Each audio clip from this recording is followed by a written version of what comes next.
DBS, always a better choice. My one and only station. DBS Radio. FM, ça qui a fait là, non? That's on look stones coming out by P.H. Williams. Même bagay c'est na yo teni avant COVID-19 non. People saving loads of money. It's with on your pocket, it's with on your wallet, it's with on your budget. Moun sa so fait cool l'argent que P.H. Williams man. From now until the final day March 6, you pay for all of your sandstone and building blocks. Then you come back and pick it up when you're ready. You have 9 months to pick it up. So wait, leave it there. We'll take care of it for you. That's P.H. Williams. And you get back to your veranda. You can put a new garage. You can put a little extension. You know, fill it leg long. Increase the bedroom because his foot coming out outside the bed and his socks have a hole. Go to P.H. Williams and save a big time. Tout le monde. Vini presse côté P.H. Williams ça c'est qu'une file à côté Rockaway. Come double up, maximize, pay for it. Leave it then come back in 9 months. That we are waiting 9 months for the baby to born. Patricia Auntie Boy, they're sleeping sweet tonight on that sweet 16 deal. Only at P.H. Williams. Leaders in every construction project in Dominica.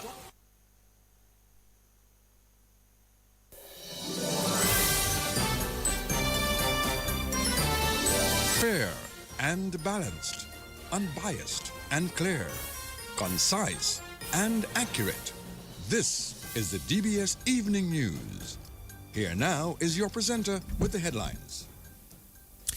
Good evening and welcome to the DBS Evening News. My name is Alian Christopher. In the headlines, the Electoral Commission has decided to make the necessary amendments to the regulation and will reinstate ID requirements for persons without government ID identification.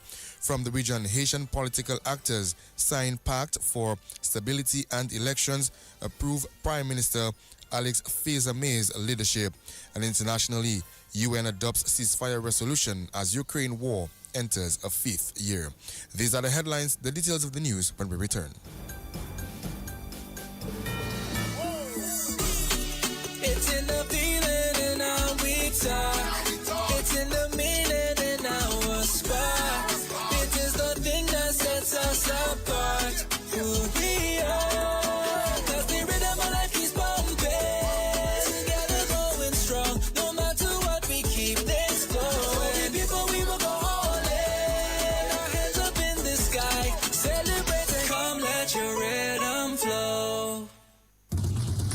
DBS News. Welcome back to the DBS Evening News. My name once again, Alian Christopher. The Electoral Commission has decided to make the necessary amendments to the regulation and will reinstate ID requirements for persons without government-issued identification. Political parties were complaining that the action by the Electoral Commission could have prevented thousands from voting in the next general elections. Prime Minister Roosevelt Skerrit made this statement in Parliament on Monday.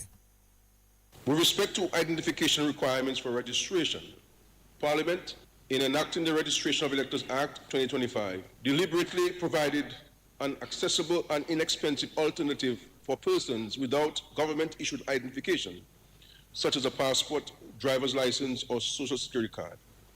Regulation 8.4 allows a person seeking registration to submit a passport-sized photograph certified by a justice of the peace as a true and correct image of that person. However, on October 14, 2025, the Electoral Commission, acting independently and in its own deliberate judgment, issued SRO number 39 of 2025. And I want to stress this point of its independently and in its own deliberate judgment, because there are some who are blaming the Dominican Labour Party and the government for this occurrence. The government, Labour Party, has absolutely no role to play in that process. And so the SRO number 49 2025, which removed the certified passport-sized photograph as an acceptable option for registration and confirmation of registration. In doing so, the Commission departed from the clear intention of Parliament and from the expressed wishes of all political parties.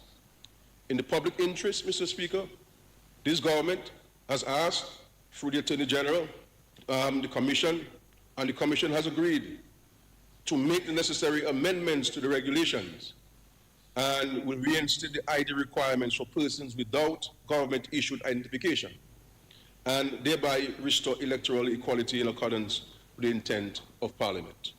And that's Prime Minister Roosevelt Skerrit. Director of Entrepreneurship for GEMS Foundation, Lizra Fabian, described the third Philip Nassif Entrepreneurship Challenge as highly competitive. The third Philip Nassif Entrepreneurship Challenge took place last week at Fort Young Hotel, where Shop DM emerged as the overall winner of the Ultimate Pitching Challenge. This challenge, which is the third time that we're hosting it, it continues to reinforce the importance of ensuring that there's an integration of our local entrepreneurs into Dominica's growing tourism ecosystem.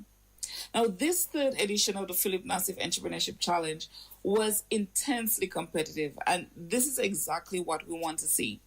The level of preparation, the clarity of the vision that the businesses had, the refinement of their business ideas, as well as their market readiness, it demonstrated that our finalists shows that Dominican entrepreneurs are certainly stepping up. They're stepping up with confidence, with substance in the business, and each of the pitches that we saw, it reflected real work behind the scenes. The businesses refined their ideas, there was thoughtful positioning, as well as they understood how their businesses fit into strengthening our tourism supply chain. Director of Entrepreneurship for GEMS Foundation, Lizra Fabian. President of Dominica, Her Excellency Sylvanie Burton, says collaborations among nations are needed to confront the present global challenges. Her remarks as Dominica welcomed new ambassador of the Arab Republic of Egypt to Dominica, His Excellency Sheriff Reda Ahmed Shihata, this morning. The president is optimistic that Dominica can benefit from a long-standing partnership with Egypt in various areas such as climate change and tourism. Today's world presents us with challenges of great complexity. Climate change, food insecurity, public health crisis, economic instability, and the persistent threat of conflict and humanitarian distress. No nation, large or small, can confront these challenges in isolation. They require partnerships grounded in solidarity and shared purpose. Dominica, as a small island developing state, is particularly vulnerable to the adverse effects of climate change. We welcome Egypt's leadership in climate diplomacy, especially in the hosting of the COP27 conference, which advanced global dialogue on adaptation, mitigation, and financing for climate resilience. We see tremendous opportunity for cooperation between our countries in the areas of renewable energy, sustainable agriculture, disaster risk reduction, and environmental management. Similarly, Egypt's long-standing expertise in water resource management, education, and cultural preservation offers valuable lessons for Dominica as we continue to build a resilient and sustainable society. President of Dominica, Her Excellency Sylvanie Burton. Meantime, new ambassador of the Arab Republic of Egypt to Dominica, His Excellency Sheriff Reda Ahmed Shihata, reaffirmed Egypt's commitment to strengthening ties with Dominica and establishing new areas of collaboration. Since the establishment of diplomatic relations between Egypt and Dominica in 2010, our two nations have consistently demonstrated a shared commitment to dialogue, cooperation, and mutual support on the regional and international stages. Over the years, we have fostered a relationship grounded in trust and guided by common principles, peaceful coexistence, development, and solidarity among nations. Though the geographic distance between our two nations is considerable, the shared values and friendship bring us ever closer. Egypt and Dominica share common objectives rooted in the respect for international law, as well as the commitment to peace, dialogue, and the peaceful resolution of conflicts. Our nations have also worked side by side within multilateral frameworks, advocating for climate justice, sustainable development, and the interests of the global South. Today, I'm here to reaffirm Egypt's commitment to deepening our bilateral ties. Whether in the fields of trade, education, tourism, cultural exchange, we see vast potential for cooperation that will benefit both our peoples. As new ambassador to your beautiful country, I will work to strengthen these bonds and to explore new avenues of collaboration. New ambassador designate of the Republic of Egypt to Dominica, His Excellency Sheriff Reda Ahmed Shihata.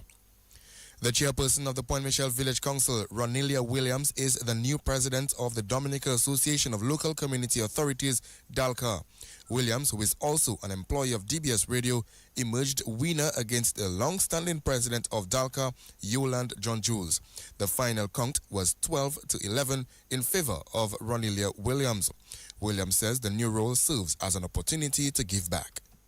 Today begins a new chapter on my voluntary service to local government. As chairman of the Point Michel Village Council, I am elated that confidence was placed in me to have been elected president of Dominica's Association of Local Authority, DALCA. Having emerged winner against a seasoned individual in DALCA's operations, Mr. Yolande John Jules, speaks volumes in that. And for this, I am eternally grateful. I see this new role as an opportunity to give back to Dominica, to my community by extension. I know it is a challenge, but it is a task that I am ready and I'm prepared to undertake. The new chairperson of DALCA says she plans to meet her new executive to discuss how it can effectively execute their roles as members. She also says council community engagements will be a big part of her new executive's mandate. Our most effective contribution will come from community engagement on council levels, whereby we go around the island and engage with different councils. The mere idea of having that support system, I believe it will motivate other councils around the island to want to engage and to assist when our residents are challenged. New president of the Dominica Association of Local Community Authorities, Ronilia Williams. The Dominica Parliament has passed the Payment Systems and Services Bill 2026 as government continues to build financial resilience within the Eastern Caribbean Currency Union, ECCU. The new bill was drafted by the ECCB for enactment of member states of the ECCU for the establishment of a legal framework to enable a payment system to the management of risk, maintenance of financial stability, and protection of consumers' interest. The bill was tabled in Parliament by the Minister of Finance, Dr. Irving McIntyre, who said it is expected to replace the present Payment Systems Act of the 2017 revised laws passed in Parliament in 2009. This bill before the House is a significant upgrade to the existing Act as it seeks to foster innovation within the Union, promote financial inclusion, and reduce reliance on cash within a robust regulatory framework. The purpose of the proposed Payment System and Services Act 2026 is to establish a legal framework to enable a payment system that is safe, efficient, resilient, inclusive, and competitive through the management of risk, maintenance of financial stability, and protection of consumers' interests. A payment system is defined in the draft bill as a set of instruments, procedures, and rules for the transfer of funds between or among participants, including participants and the operating entity. These systems facilitate the electronic exchange of value without requiring physical cash or visits to financial institutions, enabling persons, including those in rural areas, to transact using digital devices. The bill, therefore, seeks to govern the operation of payment services within the ECCU. It creates a licensing regime managed by the ECCB, broadens the ECCB's scope to regulate non-bank, strengthen consumer protection, enhances safety and efficiency of the ECC payment ecosystem, and builds public confidence in electronic payments. Minister of Finance Dr. Irving McIntyre. Meantime, Prime Minister Roosevelt Skerrit gave full support of the bill, which he said was long in coming. First of all, Mr. Speaker, I want to make it very clear I'm in full support of the bill, the Payment System and Services, which has been presented by the Honourable Minister for Finance. I believe it was long in coming, but I'm happy that it is finally here. I believe it is good news for both the operators and those seeking services from the operators. I think it will protect both constituencies in that regard. And of course, the regulatory provisions in the bill are all noted, and we believe that they will address many of the challenges identified. It is an area that has been a grey area for some time, and with very poor regulatory framework outside of just a license, no supervision or no due diligence conducted on those providers. And of course, this is good news. And it will also help bring them, I think the operators need to look at this also from a positive side. It will also help bring them to the mainstream, Mr. Speaker. Bring them to the mainstream. So I want to say that I am in full support of the provisions in this bill. And importantly, we have to move very quickly, Honorable Minister of Finance, with the regulations, because the regulations are going to be very crucial in the operationalization of the Act and to define some of the sections more in a more operational detail. So we're hoping that that can be done very quickly. And so this is a major improvement.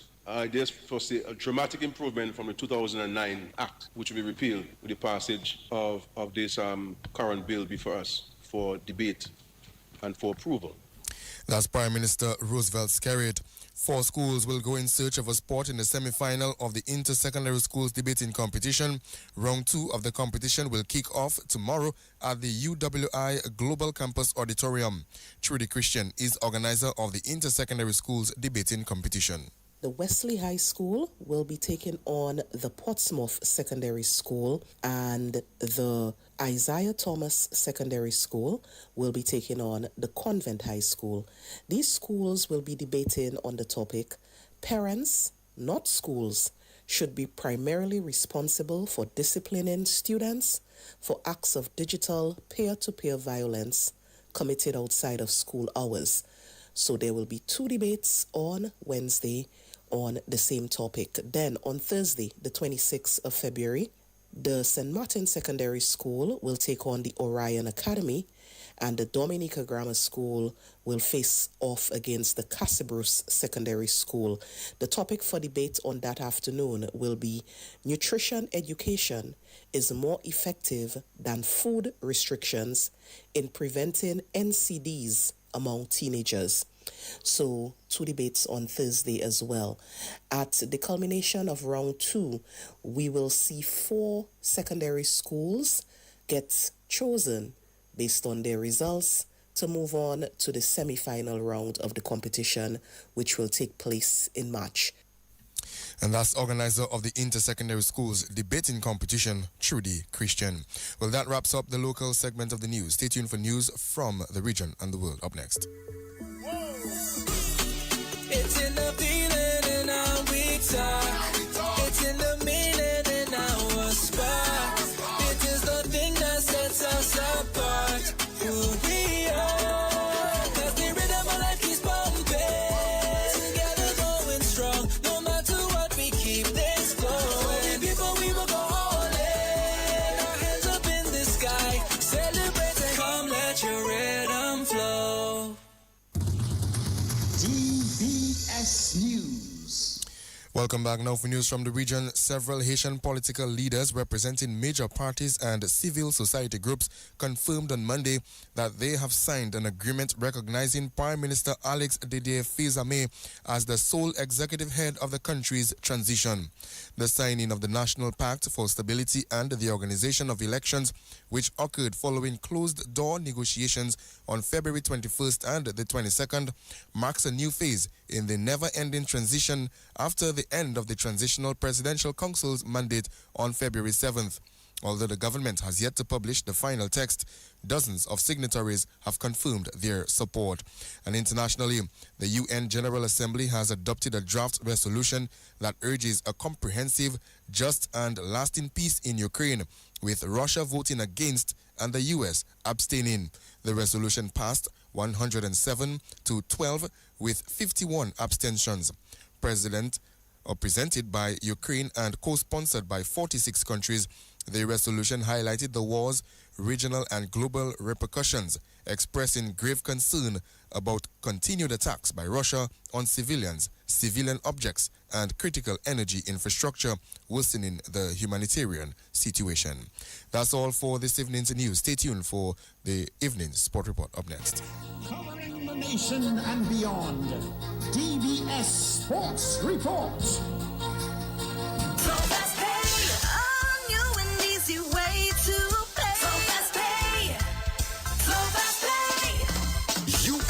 And you got it. A quicker way to pay your bills online. It's fast, secure, and easy to use. No registration, no additional fees. Flow is now offering FastPay, an online service that allows you to settle your bills in less than 2 minutes. Need a receipt? FastPay will send it to your email immediately. Use FastPay now for convenience, safety, and efficiency at discoverflow.co/fastpay.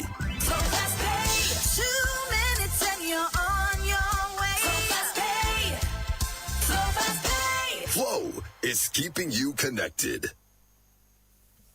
Welcome to this evening's Sport Report. New General Secretary of the Dominica Football Association, Alvin Abraham, says improvements to the marketing of the game will be among some of the areas he wants to address during his stint.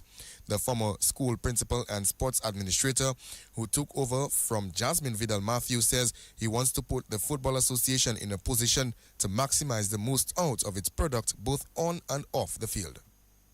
What I would really like to see us do is to make the football a little more visible.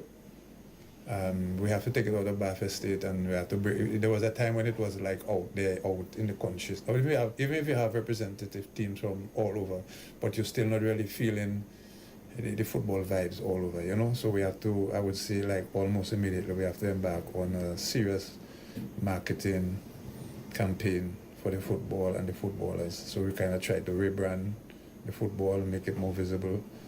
I think we have to try to get a lot of more corporate entities on board.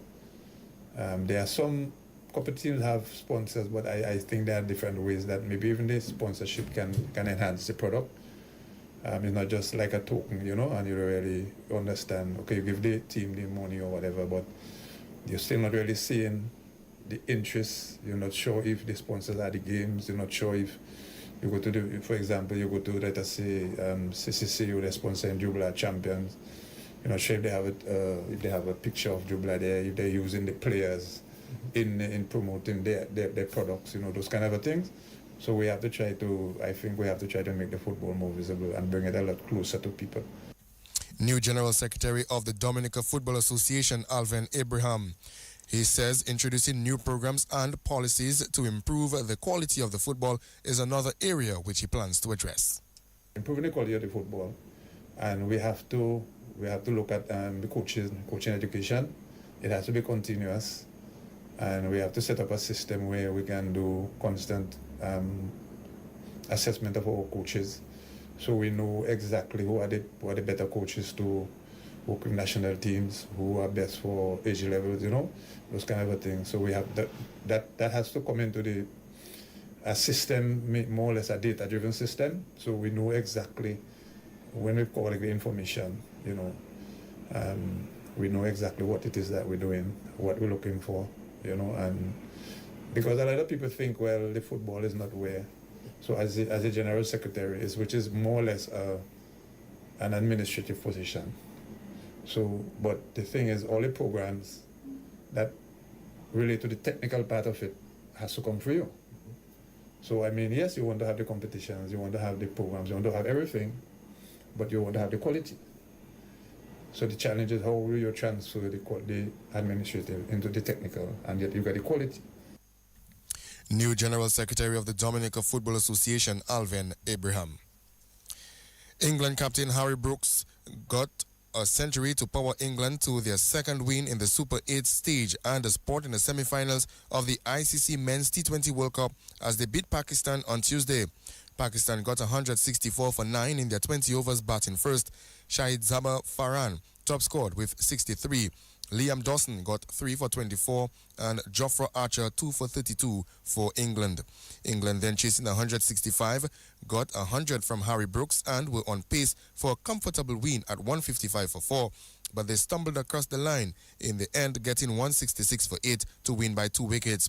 The win puts England at the top of Group 2 with 4 points, securing their spot in the semi-finals. The World Cup continues Wednesday morning with Sri Lanka playing New Zealand at 9:30. West Indies T20 captain Shea Hope is backing Brandon King to deliver as the West Indies continue with their progress in the Super 8s of the ICC Men's T20 World Cup. King has struggled at the top of the innings so far in the tournament. In the 5 matches played, King has just managed 71 runs at an average of just 14. Hope is backing his partner to get himself out of the slump.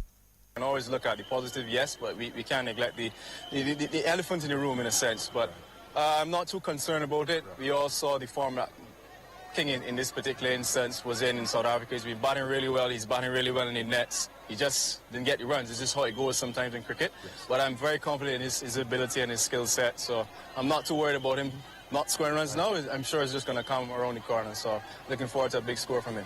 West Indies T20 captain Shea Hope. Meantime, at the other end of the table, Shimron Hetmyer says he is just looking to continue to enjoy his cricket. Hetmyer is the second leading scorer in the World Cup with 219 runs at an average of 54 with 2 half-centuries. So I'm just trying to make sure that I keep replicating and keep doing the same things that I've been doing for let's say the past couple of months, I guess. And so far it's been working. This elevation back to number 3. I'm sure you've been asked about it before, but deeper into this tournament now, how is it feeling to you and how are you adapting? I think it feels good. Like it's a lot easier now, I think, because of the fact that I've been doing it for a little while now. So being in that situation more often now with the team and everything, and then having the backing of everyone in the team as well, that kind of makes me in more of a comfortable space, and headspace as well, that helps too. The fact that you have a leading 6-hitter in this tournament, you've tied Nicholas Puran for the most sixes ever hit in a single edition of this World Cup. How does that feel?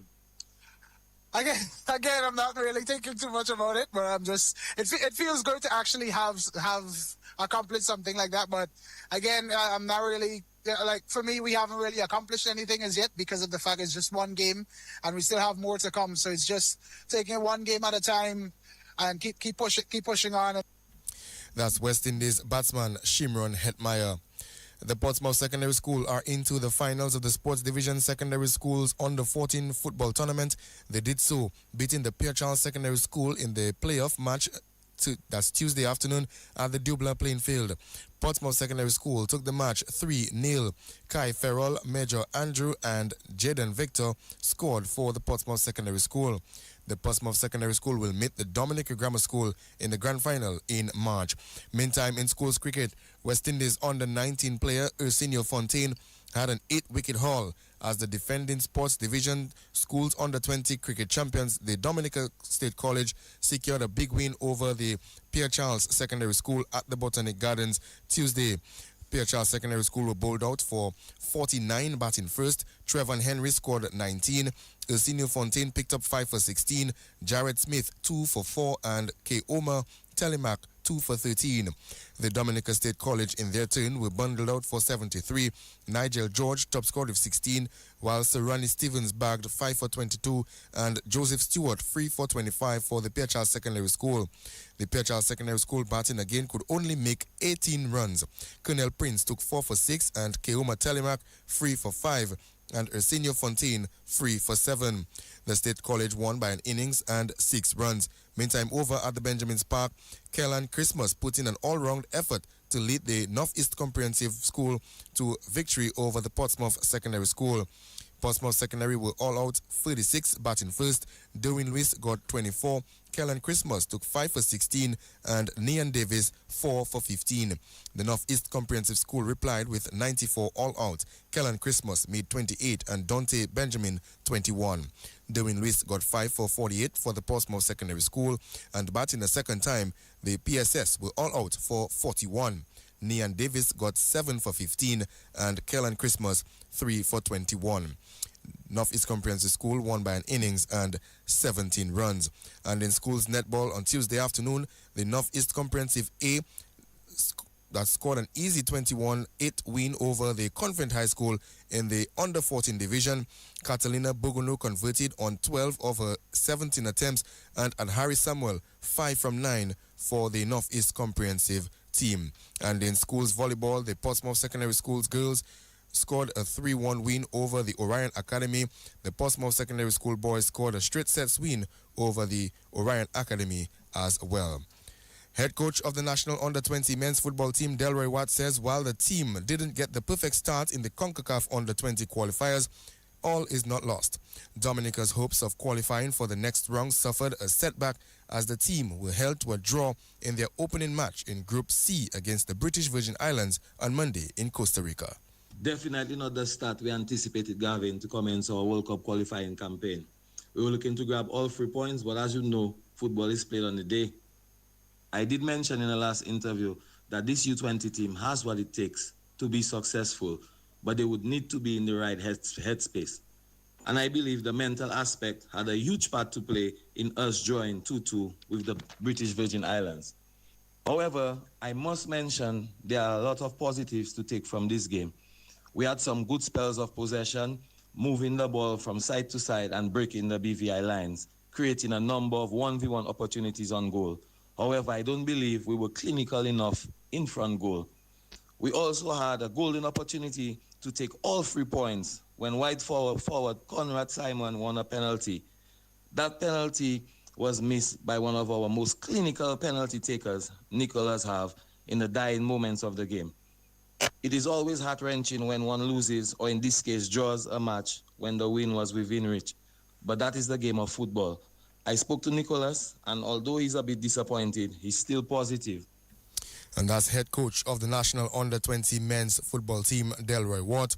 Dominica's next game will be on Wednesday against the Dominican Republic. And that's all the time that we have for this evening's Sport Report. I've been the presenter of the news and sports for this evening, Arlian Christopher. Of course, our links person this evening, DJ Hello Boy. On behalf of all of us, I'm saying good evening.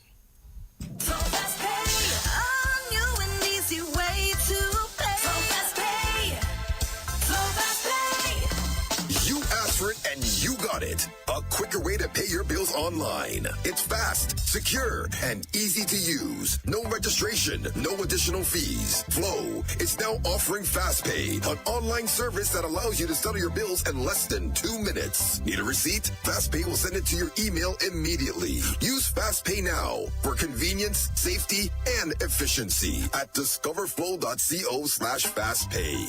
So FastPay, 2 minutes and you're on your way. So FastPay. Flow is keeping you connected. DBS Radio gives you top quality service over any other for live streaming of funerals. Call us today at 448-3282.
Good evening and welcome to this evening's edition of the DBS Radio Community Bulletin Board. It is the 24th day of February 2026.